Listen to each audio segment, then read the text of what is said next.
The notion that cryptocurrencies are not safe because exchanges get hacked is not accurate in the sense that technically, when you are buying cryptocurrency or digital assets and you are holding it on an exchange, you are not holding it directly on the chain. And the part that gets hacked, I'm most sure is the part that is hot on the servers of the exchange, and and it's there to provide liquidity and give the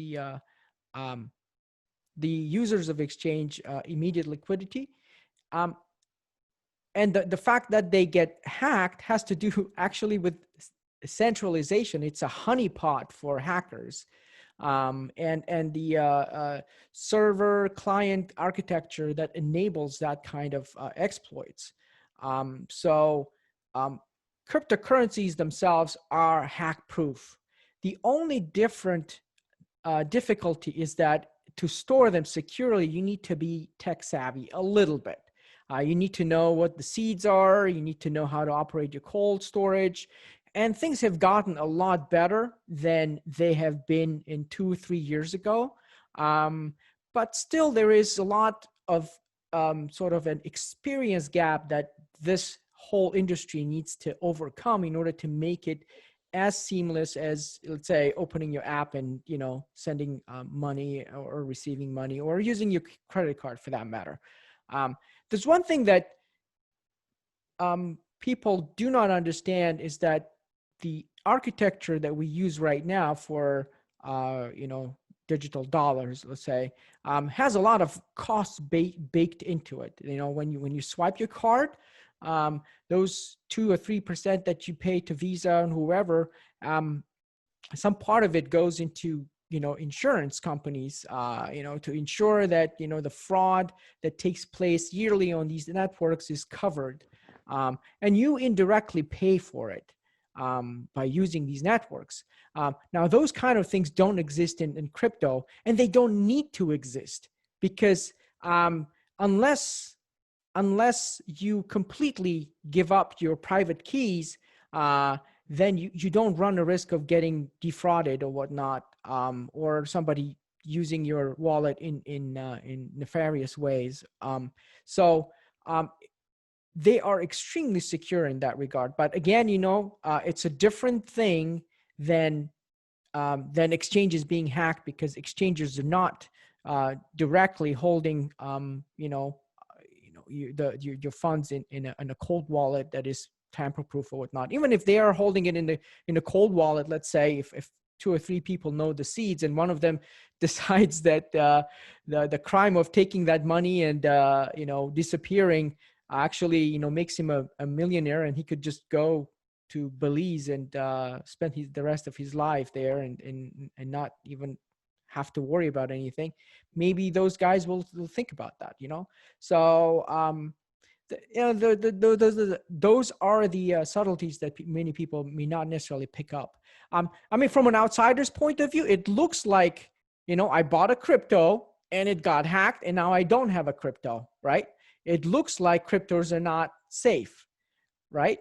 Because if that were to happen in a traditional financing situation, let's say that, I took my money, I look at my statement, let's say, in May, and I realize that somebody spent a lot of money on my card. It's kind of a hack. But the difference is that you just call your bank and they just write it off because, they own the chain. It's not, it is reversible, and it's also covered by insurance. So you as a consumer pay for it at the end of the day.